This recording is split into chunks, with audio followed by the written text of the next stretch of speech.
하나님의 말씀 마태복음 1장 2절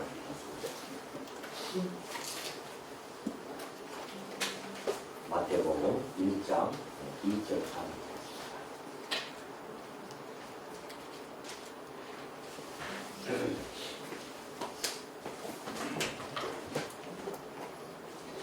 다 찾으신 줄로 알고 공독해 드립니다. 아브라함과 다윗의 자손 예수 그리스도의 계보라. 아브라함이 이삭을 낳고 이삭은 야곱을 낳고 야곱은 유다와 그의 형제들을 낳고 유다는 다말에게서 베네스와 세다를 낳고 베네스는 헤스론을 낳고 헤스론은 라합을 낳고 라합은 아미나답을 낳고 아미나답은 나손을 낳고 나손은 살몬을 낳고 살몬은 라합에게서 보아스를 낳고 보아스는 르벡에서 오벳을 낳고 오벳은 이새를 낳고 이새는 다윗왕을 낳으니라. 6절 상반절까지 읽겠습니다. 예, 우리 지난 시간에 마태복음이 신약 성경 그 배열 속에서 가장 먼저 포진되어진 그 이유에 대해서 저희가 살펴본 바가 있습니다. 구약과 신약의 가계 역할을 하는 것이 바로 마태복음입니다. 그 1장 1절에서 너무나 잘 밝혀지고 있죠. 곧 아브라함과 다윗의 자손 예수 그리스도의 계보라는 그 말씀 속에 잘 설명이 되어져 있습니다.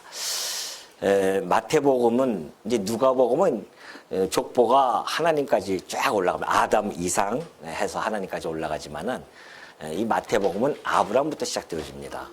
그 이유는 이 마태복음의 1차 독자가 유대인이기 때문에 그렇습니다. 그러니까 유대인은 잘 알죠. 아브라함부터 자기 조상들이고 또 시조이기 때문에 그 족보에 대해서 잘 꿰뚫고 있습니다.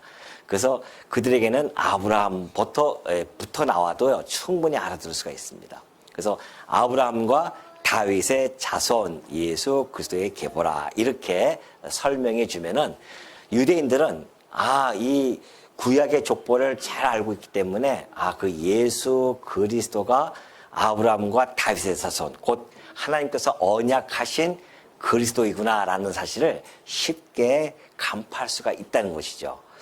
그런 의미에서 마태는 이 복음서를 기록할 때에 제일 처음 족보를 기록하면서 아브라함과 다윗의 자손이라고 하는 그 족보의 가장 중요한 핵심적인 인물을 딱 들고 설명해 줌으로 말미암아 예수가 그리스도라는 사실을 증거하고 있다.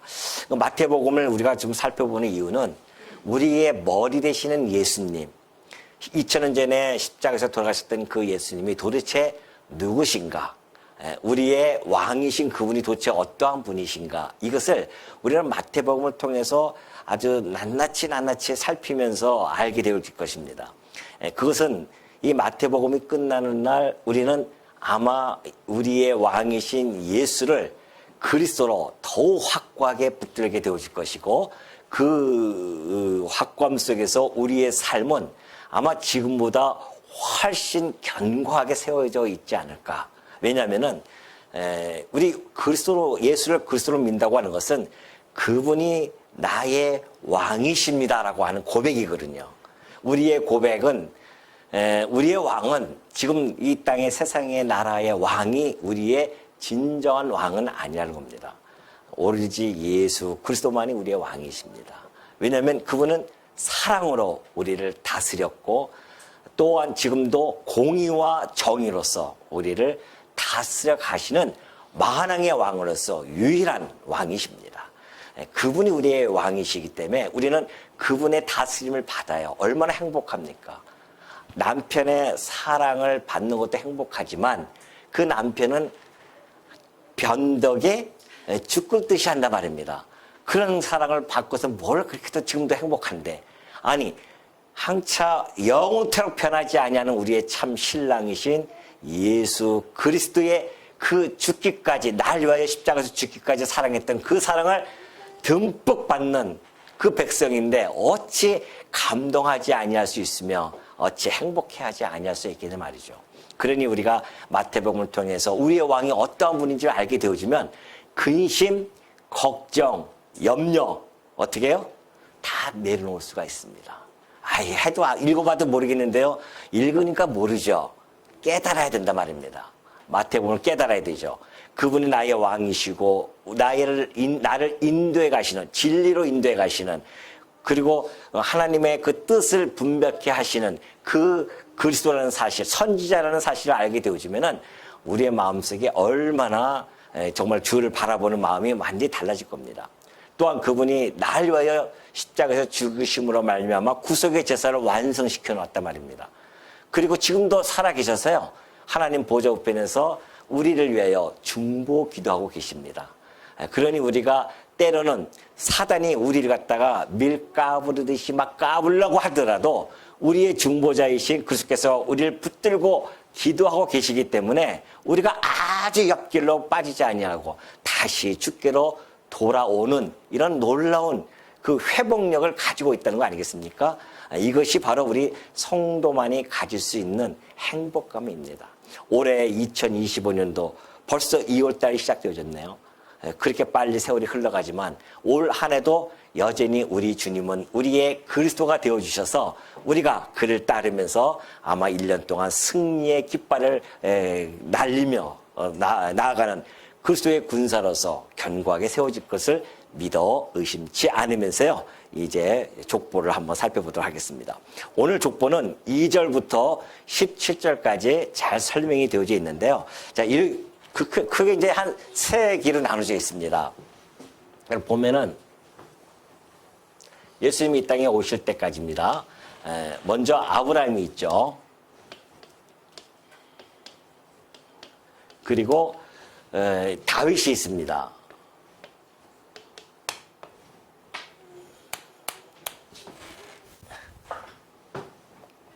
다윗이 있고, 그 다음에 세 번째 3기는 이제 여러분이 아는 이름을 제가 들게요. 스룹바벨이 있습니다. 좀 낯선 이름일 수 있죠, 스룹바벨은. 자, 아브라함부터 다윗 이 시기를 1기라고 하고요. 그리고 다윗부터 스룹바벨을 2기라고 합니다. 그 스룹바벨부터 예수님 오실 때까지의 3기. 마태는 족보를 기록하면서 이렇게 1기, 2기, 3기로 크게 이렇게 나눕니다. 이걸 왜 이렇게 나누냐면은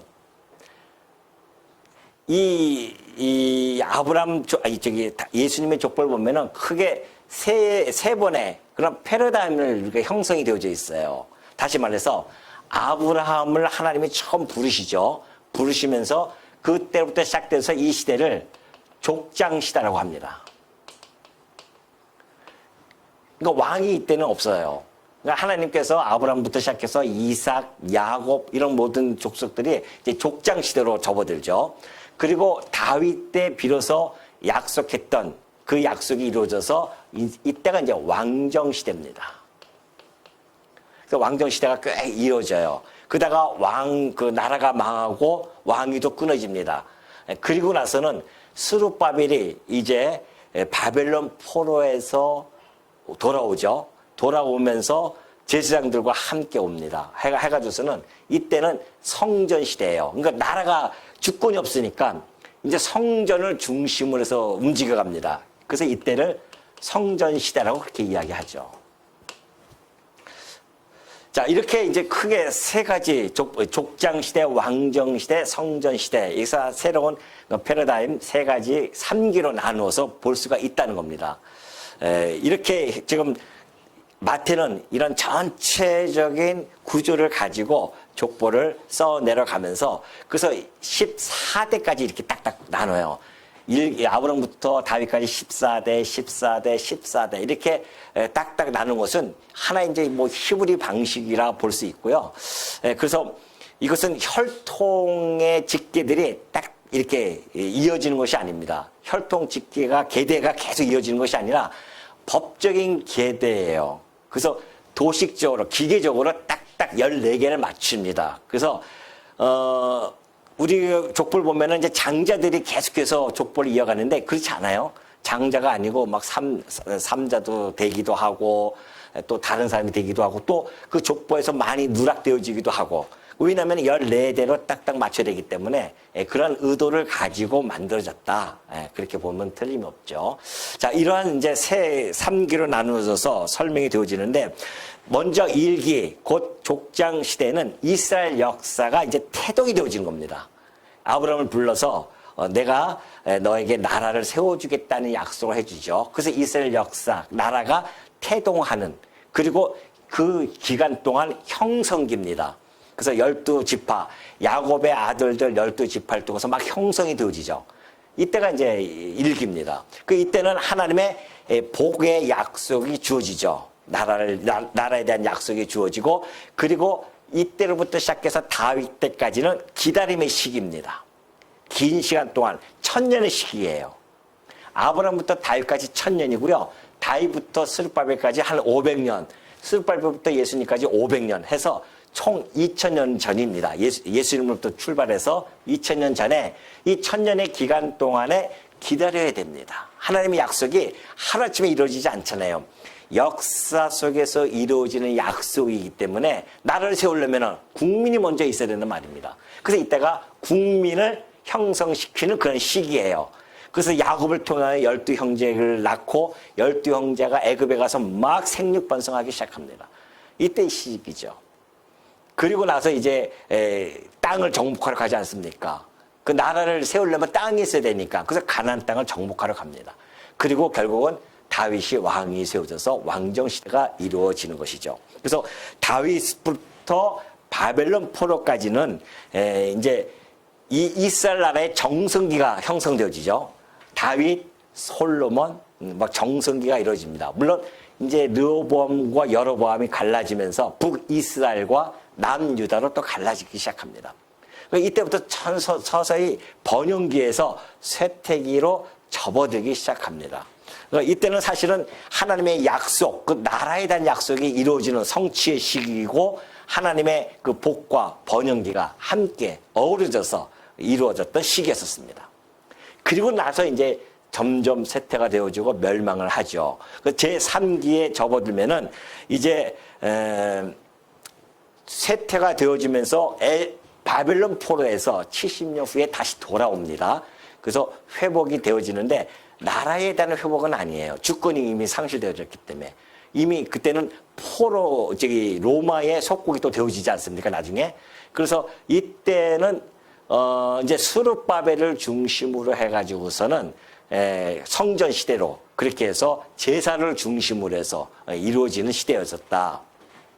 그러면서 그들의 그 암울한 시기 아닙니까? 이스라엘 민족으로서는 암울한 시기에 다윗을 바라보면서 우리의 조상이었던 다윗 제국 시대를 바라봅니다. 그리고 그걸 회상해요. 그리고 하나님께서 우리에게 약속해 주신 메시아가 올 것이다. 그러면서 이 시기, 암울한 시기에는 메시아 대망 사상이 점점 확대되기 시작하는 거죠. 이렇게 예수님 오시기 전까지가 이렇게 크게 세 기로 나누어서 족보를 우리가 이해해 볼 수 있다라고 나타나고 있다는 것을 알 수가 있고요. 그리고 이제 이 족보 안에 담겨진 이 족보 안에는요, 우리가 자세히 살펴보면은 하나님 그리스도의 그 직능이, 그리스도라고 하는 직임 있지 않습니까? 선지자, 왕, 그리고 제사장이에요. 지난번에 공부했죠. 그리스도라고 하는 것은 기름 부음 받은 자란 뜻이고, 그 기름 부음 받은 자들은 누구냐면은 구약시대 때에 왕이 있었고 선지자가 있었고 제사장이 있었다고 그랬습니다. 그러니까 예수님이 오셔서 이제 해야 할 일, 마태복음에서 전체로 해야 할 일들은 왕으로서, 선지자로서 또는 제사장으로서 그 직임을 행하셔야 됩니다. 그래야 그분이 하나님의 아들로 인정이 되어져요. 그 구약에 약속되어졌던 그리스도이심이 인정되어진단 말입니다. 아니, 명칭만 그리스도라면 안 돼요.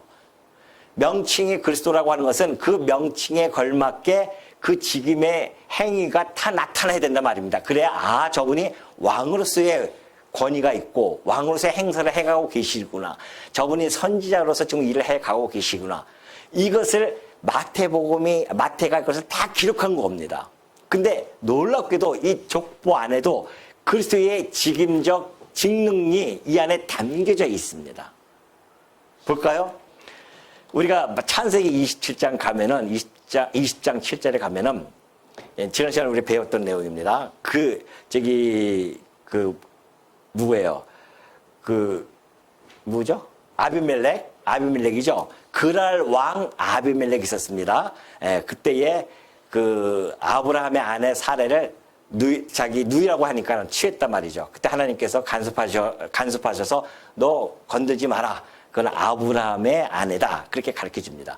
그러면서 그 왕에게 뭐라고 하나님이 얘기하시냐면은 이제 그 사람의 아내 돌려보내. 그렇게 이야기합니다. 그러면서 그는 뭐다? 선지자야 그래. 누가? 아브라함이 선지자라는 겁니다. 선지자.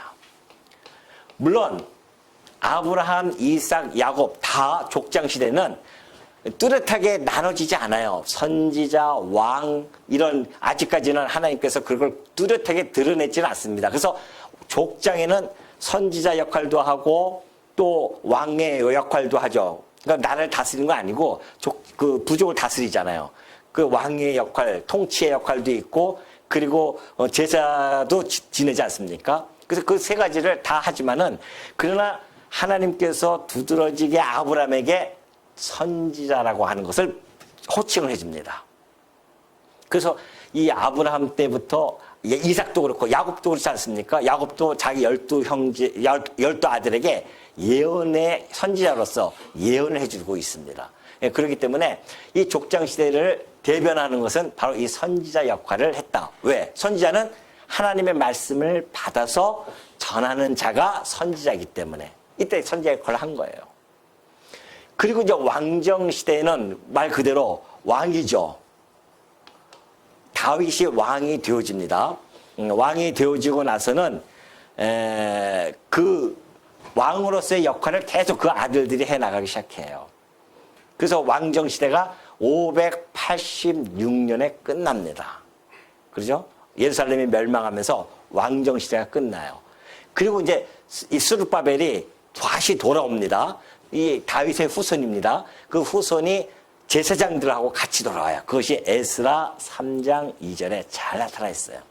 이제 포로 시대 때에 올 때에 요사닥의 아들 예수아가 있습니다. 대제사장입니다. 그의 형제 제사장들과 스알드알의 아들 스룹바벨이 있습니다. 그의 형제들이 다 일어나 이스라엘 하나님의 제단을 만들어요. 스룹바벨과 함께 다 이스라엘 제단을 만들고 하나님의 사람 모세 율법에 기록한 대로 번제를 그 단 위에서 드리려 할세 무리가 모든 나라 백성을 두려워하여 제단을 그 터에 세우고 그 위에서 아침 저녁으로 여호와께 번제를 드리며 기록된 규례대로 초막절을 지켜 번제를 매일 정수대로 날마다 드리고 이러면서 여호와께 예물을 드렸다. 그러고 아니겠습니까? 다시 말해서 제사장의 역할을 하는 겁니다. 스룹바벨은 제사장은 아니에요.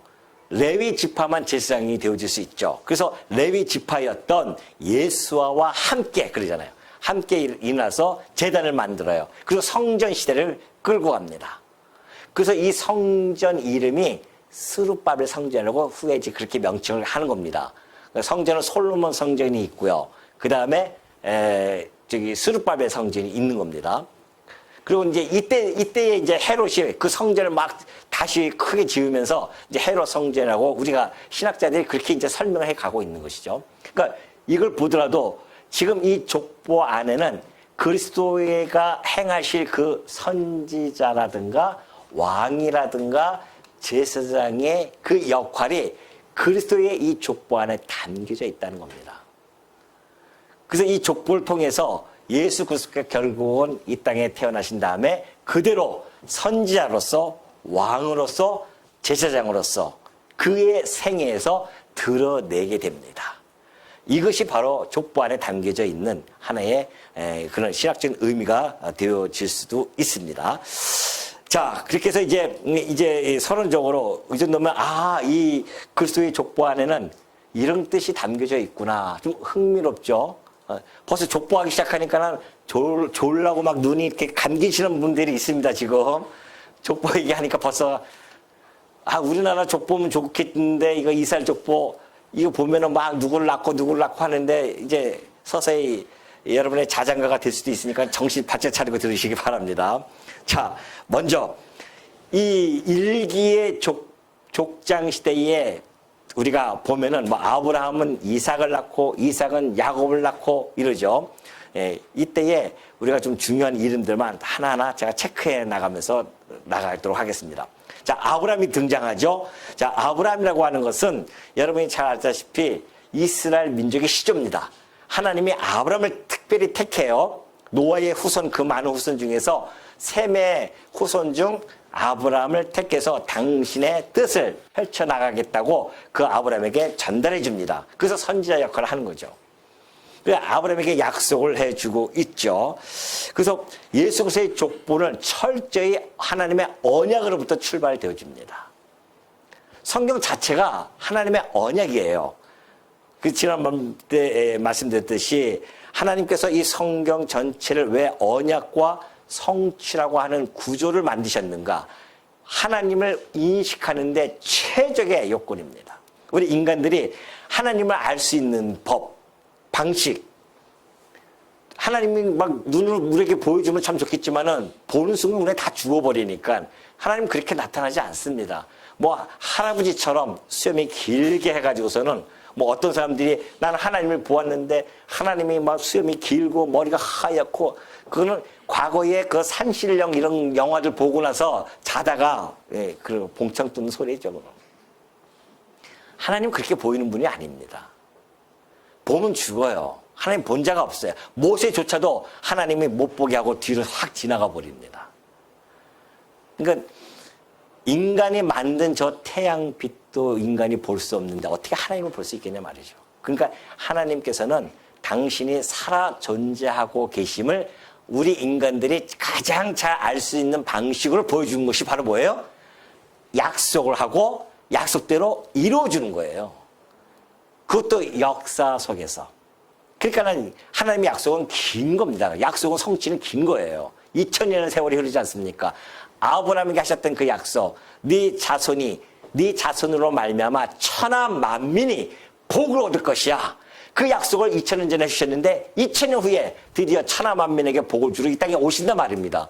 하나님의 약속은 절대 잊어버리지 않고 2000년의 시간 동안에 그 약속을 이루시기 위해서 이 족보를 지금 하나님이 형성해 가고 있는 중이란 말입니다. 그러니 이 족보 안에 하나님의 손길이 여러분이 보입니까? 안 보입니까? 잘 보이시겠죠? 예. 자, 아브라함은 그래서 약속을 해줍니다. 그러니까 아브라함이 약속을 믿어요. 그 약속을 믿으니까 하나님이 그 믿음을 보고서는 너 의롭다고 칭해주죠. 그래서 아브라함이 믿음의 조상이 되어집니다. 그래서 예수 그리스도를 믿는 자들에게는 의롭게 되어진다고 하는 것을 예표적으로 보여주는 약속이었습니다. 그러니까 아브라함은 우리에게 너무너무 중요합니다. 왜냐하면 우리가 앞으로 장차 믿음으로 말미암아 의롭게 되어질 것을 모본으로 보여줬기 때문에 그래요. 표본이에요. 하나님이 아브라함에게 약속을 해줍니다. 그 약속을 믿어요. 그러니까 그 믿음을 너 의로워 그렇게 해줬단 말입니다. 그것이 무슨 이야기냐면은 장차 예수 그리스도를 믿는 자들에게는 의롭다 칭해준다는 겁니다. 죄인임에도 불구하고 내 공로에 의해서도 아니고 내가 무슨 면죄부를 내가지고선 되는 것도 아니고 오로지 그 믿음 하나만 보시고 하나님은 우리를 의롭다 칭해주겠다는 겁니다. 과거에 그런 적이 있습니까? 있다. 누구예요? 아브라함이라는 것이죠. 그래서 이분이 바로 우리의 믿음의 조상이 되어지는 겁니다. 이 믿음의 조상이 되어졌어요. 그러니까 아브라함이 이 족보에 나왔다고 하는 것은 너무너무 우리하고 지금 밀접한 연관이 있다 없다? 연관이 있습니다. 우리하고 전혀 상관이 없는 족보가 아니라니까요. 나중에 또 나오겠지만은 또 이삭이 낳죠. 아브라함이 이삭을 낳습니다. 이삭도 역시 마찬가지입니다. 언약의 첫 출생이에요. 하나님이 언약 자손으로서 첫 출생입니다. 그걸 이삭에게 출생을 해줬고 사실 이삭을 낳을 때 사라는 소망이 단절되어졌습니다. 태가 다 닫혀있는 상태고 끝났단 말입니다. 그때에 하나님의 능력으로 그 죽음의 태를 열고 이삭을 출생시킵니다. 그것뿐만이 아니죠. 이삭을 하나님이 바치라고 합니다. 바칠 때에 하나님이 그 아브라함의 믿음을 보시고 이삭 대신에 제물을 준비해놓고 바칩니다. 그것이 곧 이삭이 죽었다가 살아나는 놀라운 역사였어요. 그래서 이 이삭 사건은 곧 예수 그리스도께서 동정녀 마리아를 통하여 자연 법칙을 거스리는 그러한 동정녀를 통하여서 이 출생할 것, 더 나아가서는 그리스도께서 죽으셨다가 그 사망의 권세를 깨고 부활하실 것에 대한 예표적인 인물이 누구다? 이삭입니다. 그러니까 우리가 아브라함은 이삭을 낳고 할 때에 그냥 단순하게 이름만 바라보면 안 돼요. 그 아브라함과 이삭 안에 담겨져 있는 누구요? 하나님의 손길이 보여야 된다 말입니다. 이 마태복음 족보에서. 그러기 위해서는 구약을 우리가 참고해야 되는 겁니다. 구약을 모르면 이 족보가 의미가 없어져 버려요. 그래서 우리가 오후 시간에 창세기를 공부하는 이유는 그걸 알아야만이 이 족보가 우리하고 얼마나 밀접한 관계를 가지고 있는지, 1차적으로는 우리 주 예수 그리스도와 직접적인 족보고요. 이 족보가 결국은 우리들에게도 연관이 되어져서 우리에게 복의 족보가 되어질 수 있다는 것. 그러니 이거 읽을 때에 졸음이 오겠어요? 예? 읽을 때 졸음이 오겠어요? 이제 앞으로 이제 이걸 보시고 나서 한번 읽어보시라니까요. 이 공부하기 전에는 아브라함이 이삭을 낳고 처음에는 이름이 뭐 아니까 뒤에 보니까 뭐 아사는 여호삽을 낳고 우시아 뭐 요담 이거 나는 자는 거예요 그냥. 그러나 이것을 우리가 공부할 때는 야 하나님의 손길이 이 안에 언약의 성취가 막 그냥 꿈틀꿈틀 거려든다 말입니다. 야곱은 어떻습니까? 야곱도 역시 여러분 잘 아시죠? 하나님이 야곱을 이스라엘이라고 그 이름을 계명을 해줍니다. 이스라엘은 그 이름의 의미는 그 하나님 축복의 이름이거든요. 그 이름 속에는 하나님으로 말미암아 그리고 힘을 얻어서 정복한다 이런 뜻을 가지고 있습니다. 그 하나님이 이스라엘 이름을 줬을 때 이제는 하나님의 능력, 하나님의 함께하심으로 말미암아 그들이 가나안 땅을 정복하고 드디어 나라를 세운다. 그래서 하나님의 통찰을 받는다는 뜻이 이스라엘이라고 하는 그 나라의 함의가 되어져 있습니다. 그러니 그것은 무슨 뜻입니까? 곧 하나님의 능력으로 이 땅에 오신 그리스도께서 그의 나라를 세우시고 다스릴 것에 대한 그 이름에 함께 담겨져 있는 거죠. 그러니까 우리는 야곱을 바라보면서 그리스도의 나라, 곧 하나님의 나라를 바라보는 겁니다. 또 유다도 마찬가지입니다. 이삭을 낳고 이삭은 야곱을 낳고 야곱은 유다를 낳지 않습니까? 예, 유다는 왕의 족속 예언을 받습니다. 그렇죠? 유다가 이제 왕의 족속인가? 다윗은 유다의 족속입니다. 만약에 다윗이 레위 족속이면 이 이름이 올라갈 수가 없어요. 유다에게 왕위가 이루어졌기 때문에 그래요. 거기 보면 그러죠? 창세기 49장 8절을 보면은 야곱이 이제 죽기 전에 12형제에게 예언식에 그런 축복을 해줍니다. 그때 유다예요. 넷째입니다, 유다는. 유다야, 너는 내 형제의 찬송이 될지라 내 손이 내 원수의 목을 잡을 것이요 내 아버지의 아들들이 내 앞에 절하리로다. 유다는 사자 새끼로다. 내 아들아, 너는 움킨 것을 찢고 올라갔도다. 그가 엎드리고 웅크림이 숫사자 같고 암사자 같으니 누가 그를 범할 수 있으랴. 규는 임금이 가지고 있는 그런 지팡이 그런 걸 이야기합니다. 유다를 떠나지 아니하며 통치자의 지팡이가 그 발 사이에서 떠나지 아니하기를 실로가 오시기까지 이르리니 그에게 모든 백성이 복종하리로다 그런 거죠. 규라고 하는 것은 반지, 인장 같은 거예요. 인장 같은 거죠. 통치의 지팡이가 있으니까. 그러니까 유다 지파에서 왕이 날 것이다 라는 것을 예언해 줍니다. 그러니까 이 유다를 바라보면서 우리는 다윗을 보게 되어지고 이 성취가 되어지지 않습니까? 그리고 다윗의 자손으로 이 땅에 오신, 그래서 왕족으로 정말 오셨구나 하는 것을 우리가 확인할 수가 있는 거죠. 뿐만이 아니에요. 유다는 자기 동생 베냐민, 그 요셉이 애굽에 있을 때죠. 베냐민을 이제 도적의 누명을 쓰지 않습니까? 그래서 그를 갖다가 집어넣습니다.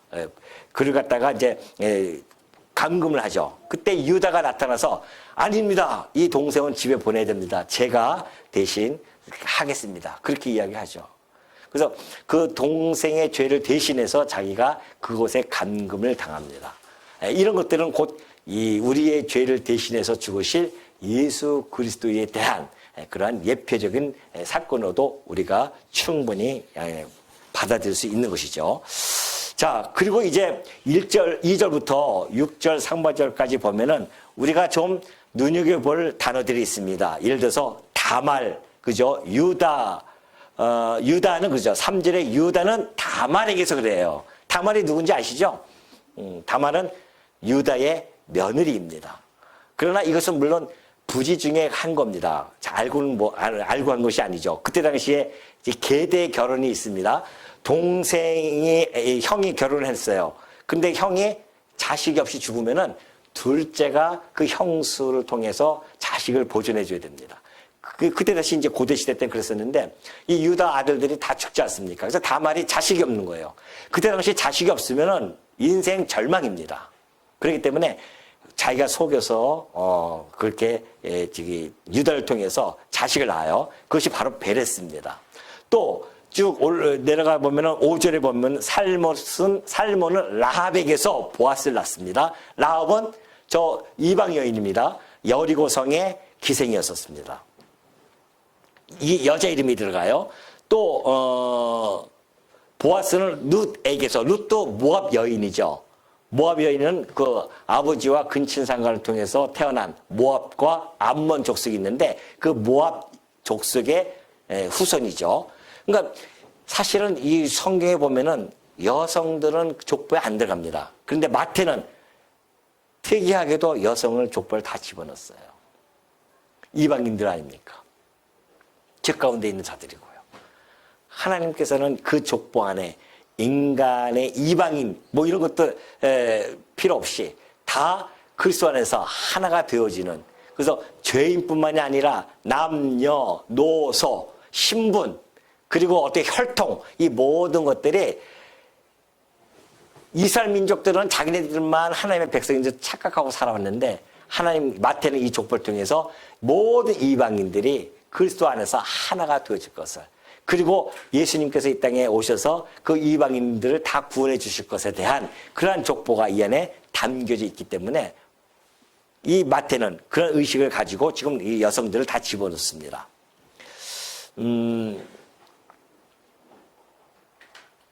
자, 요 사무엘하 2장 4절은 이제 다윗에게 기름으로 유다 족속의 왕으로 삼는 내용이었었고요. 자, 이제 또 이제 6절에 한번 넘어가 보겠습니다. 6절에 보면은 이새는 다윗 왕을 낳죠. 다윗은 우리아의 아내에게서 솔로몬을 낳습니다.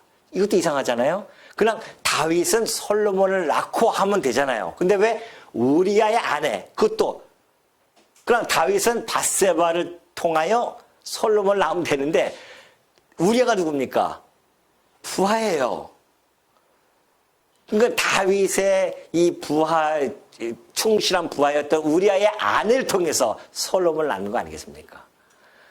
다윗이 평생 아야소리 못하는 이유가 여기에 있습니다. 다윗이 아무리 하나님께서 택한 그런 종이라 할지라도 그가 삶 속에서 죄를 범한 것이 이 안에서 너무나 잘 나타났어요. 이건 영원토록 이거는 진짜 왜 기록이 되어진 겁니다. 우리의 아내를 통해서 한단 말입니다. 아니 유대인들이 얼마나 그 족보의 혈통을 중요시 여기는데 이거 완전 파괴 아닙니까? 보십시오. 이 다윗이 우리의 아내를 통해서 이 족보가 이루어졌다는 겁니다. 그뿐만이 아니에요. 이 왕정시대는 사악한 왕이 얼마나 많은지 모릅니다. 북이스라엘과 나눠졌어요. 이때는 이제 남유다의 시대입니다. 남유다 때는 북이스라엘은 너무나 사악했기 때문에 왕조가 2대, 3대를 넘기지 못해요. 그냥 바뀝니다. 계속해서. 혈통으로 바뀌지 않아요. 다 딴 왕조가 세워집니다. 그런데 이 남유다는 왕정시대를 이뤄가는데 역시 북이스라엘과 그렇게 똑같이 죄를 범함에도 불구하고 왕정시대가 혈통이 계속 이어져 가요. 그 아들이 낳고. 왜 그럴까요? 아브라함과 다윗에게 했던 하나님의 그 약속이 있기 때문에 그렇습니다. 그러니까 이 왕정시대에 보면 그 사악한 시대인데도 불구하고 당신의 그 약속 때문에 그 왕정시대를 이어가게 하셔요. 하나님께서. 그래서 이 이스라엘 족보, 이 족보를 보면은 야, 정말 하나님의 인내가 보통이 아닙니다. 아주 정말 다 뒤집고 이 나라를 망하고 싶었는데 그도 참고 겨우 참다가 586년대에 이제 망하게 하신 거죠. 그러니 이스라엘 족보가 뭐 그렇게 예수님의 족보가 아주 혈통이 좋고 뭐 대단하고 윤리적으로 도덕적으로 깨끗한 내세울 만한 자랑스러운 족보가 아니라는 겁니다. 그럼 마태는 왜 이걸 기록했을까요? 이 죄인들의 족보를 타고 예수님이 종의 형체를 입고 이 땅에 오시는 겁니다. 그 이야기는 이 모든 죄인들의 죄를 대신 십자가에 지실 것을 이 족보 속에서 우리들에게 전달해 주고 있는 것이죠. 그러니 족보 자랑할 필요 없다는 겁니다. 그러니까 이 족보가 구약의 족보가 필요한 것은 예수님 오실 때까지였었어요. 예수님 오시고 나서 이 족보를 확인시켜줘야 되니까 누가 예수가 그리스도이심을 확인시켜주기 위해서는 그 족보가 필요했었습니다. 그러나 오셨어요. 확인됐죠. 더 이상 족보가 필요 없는 겁니다. 그런데 이스라엘 민족들은 유대인들은 여전히 그 족보를 가지고 변론을 합니다. 그래서 바울이 디도에게 이렇게 편지 쓴 거예요. 디도야, 너 어리석은 변론과 족보 이야기와 분쟁과 율법에 대한 다툼은 피하라. 이거 무익한 것이야. 헛된 것이잖아요.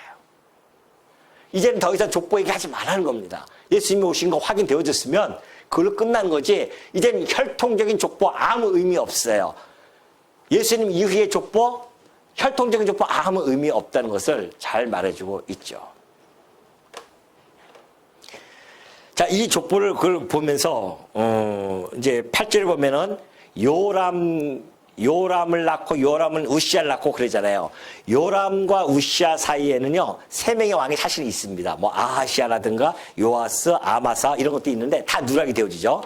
그래서 14대 9절 맞추겠으면 이렇게 가고 있다. 자, 마지막 이제 11절을 보면은 바빌론으로 잡혀가요. 요시아는 여고야를 낳는데 여고야가 잡혀갑니다. 그래서 597년도에 2차 공격을 합니다. 바빌론에. 그때 이제 잡혀를 갑니다. 그렇게 나오고 있고. 그리고 나서 이때부터 이제는 암흑의 시대를 할 수 있죠. 70년 포로 시대가 끝나고 스룹바벨이 돌아옵니다. 그리고 나서 보면은 스룹바벨 12절 볼까요? 바벨론으로 잡혀간 후에 여고냐는 이스라엘을 낳고 스라델은 스룹바벨을 낳고 스룹바벨은 아비훗, 아비훗은 엘리야김, 엘리야김은 아소로, 사독, 엘리훗, 아킴 뭐 쭉쭉 나옵니다. 자, 이때는 이제 로마의 속박에 있었던 그때 시기였기 때문에 그냥 뭐 누구 하나 뚜렷하게 나타나지도 않습니다.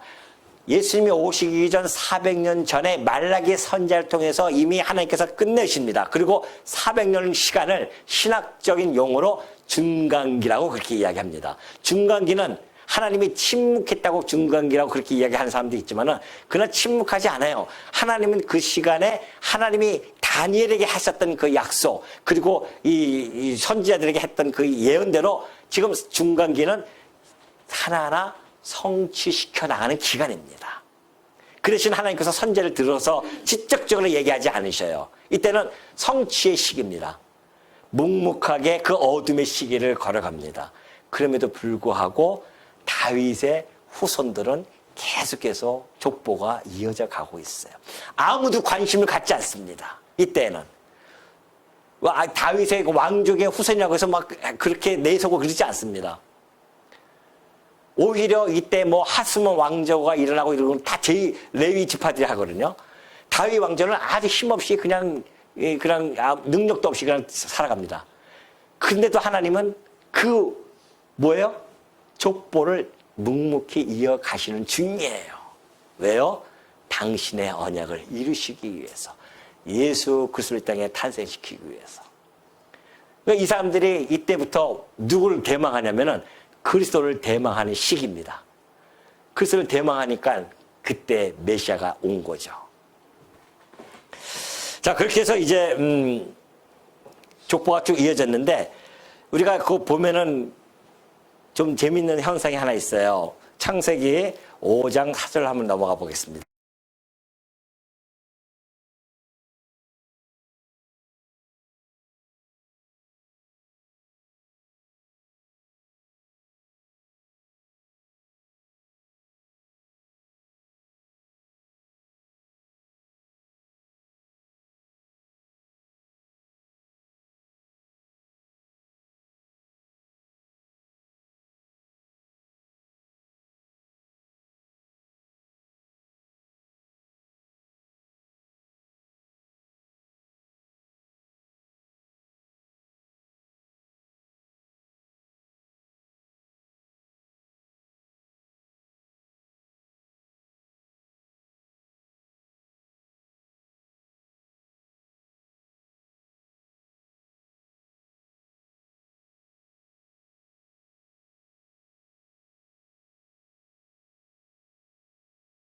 출생을 하게 되어집니다.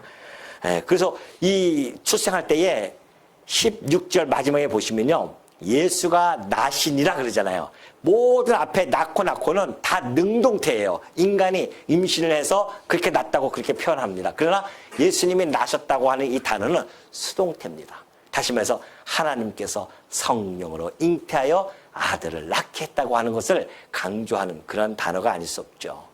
그렇게 해서 17절 보면은 그런즉 모든 대수가 아브라함부터 다윗까지 14대, 다윗부터 바벨론까지 사로잡혀갈 때까지 14대요.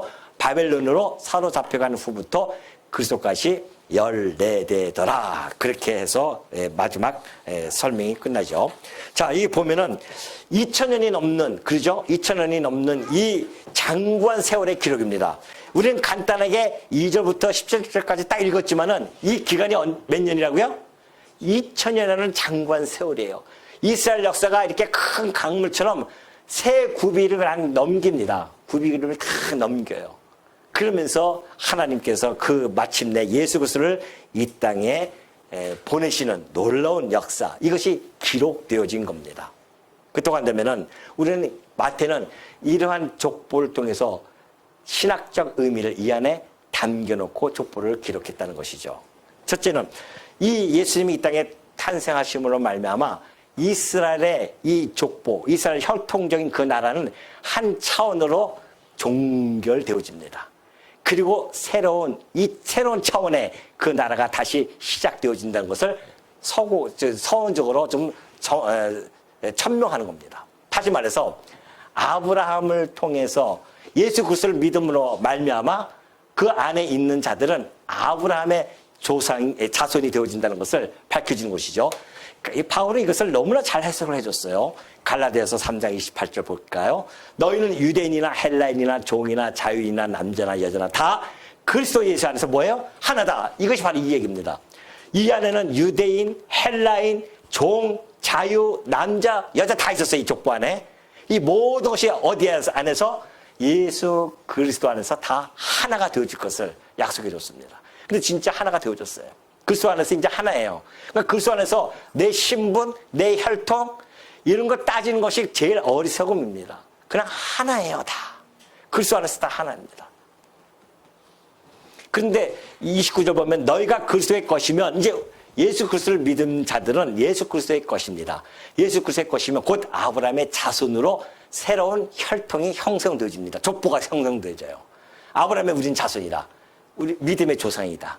믿음으로 말미암아 우리의 족보가 나타나는 것이요. 그렇다고 한다면은 이스라엘 나라는 모형적이고 그림자적인 혈통이기 때문에 그렇게 나타나는 나라고 새로운 차원의 영적 이스라엘이 형성이 되어집니다. 그것은 곧 믿음으로 말미암아 나타나는 그러한 족보입니다.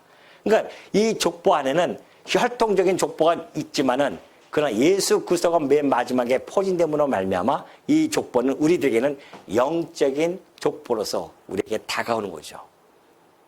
다시 말해서 우리의 영적인 족보가 누구예요? 아브라함이 우리의 믿음의 조상이 되어진다는 겁니다. 그래서 아브라함의 자손이 우리는 되어지는 겁니다. 어디 안에 있으면? 그리스도 안에 있으면. 우리는 이 족보에 들어갈 수 없지만은 그러나 새로운 차원의 족보 안에 우리는 들어간 겁니다. 그래서 우리는 영적 이스라엘이 되온 겁니다. 그래서 우리는 그리스도께서 이 나라에 하나님 나라를 지금 세우고 있는 중 아니겠습니까? 이런 차원의 하나님 나라가 드디어 도래가 되어졌다는 거 아니겠습니까? 우리가 기다리던 그 나라.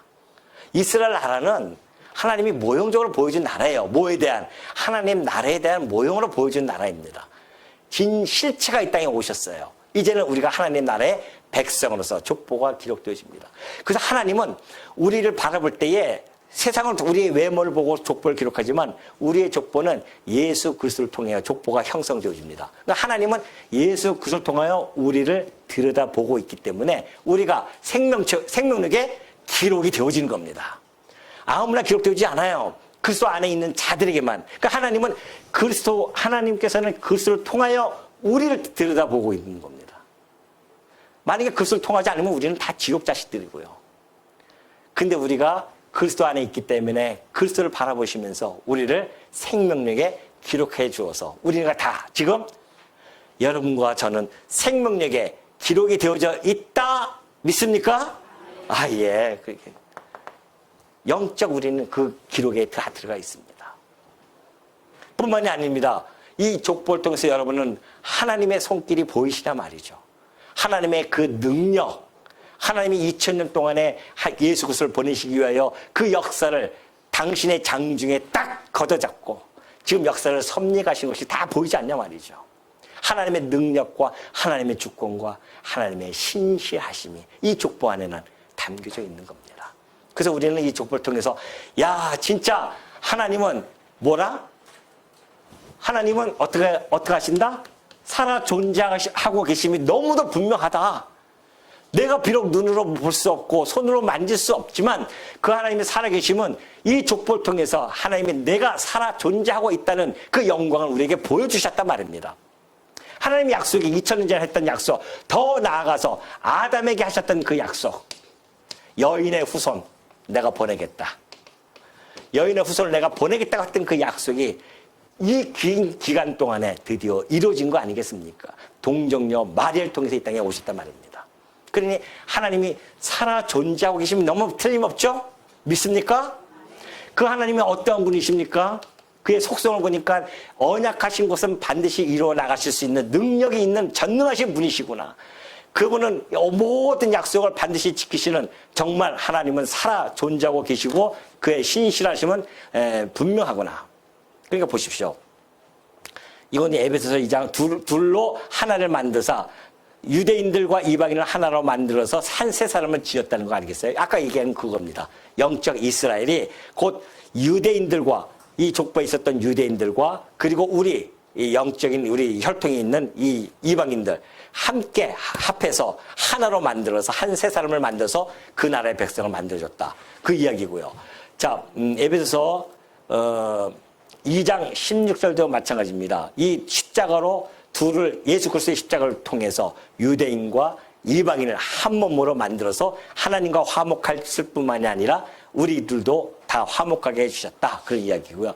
자, 마지막으로 예수님 이제 민수기 때 보면은 모세가 이런 이야기를 합니다. 하나님은 사람이 아니시라는 겁니다. 그렇죠? 당연하죠. 하나님이 신이십니다. 그러니 거짓말을 하지 않으셔요. 하나님은. 우리는 밥 먹듯이 거짓말을 하지만 하나님은 거짓말을 하지 않습니다. 인생이 아니기 때문에 후회도 없으시고요. 그러니 그 어찌 말씀하신 말을 행하지 않으시며 하신 말씀을 실행하지 않으시랴. 모세가 이때 이미 하나님에 대해서 설명해 준 겁니다. 하나님은 하신 말씀을 실행하지 않을 수가 없다. 반드시 이루어진다. 왜? 그가 본래적으로 가지고 있는 신실하신 속성 때문에 그래요. 하나님은 신실하시기 때문에 반드시 언약한 것을 이루어 나가시는 분이십니다. 그러니 이때 언약했던 모든 것들이 다 2000년이 흐른 후에 이루어진 거 아니겠습니까? 그래서 하나님의 속성이 드러납니다. 하나님 정말 신실하신 분이었구나. 하나님은 정말 주권자로서 이 모든 역사를 당신의 손에 들고 섭리해 가시는 분이시구나. 그의 주권의 능력.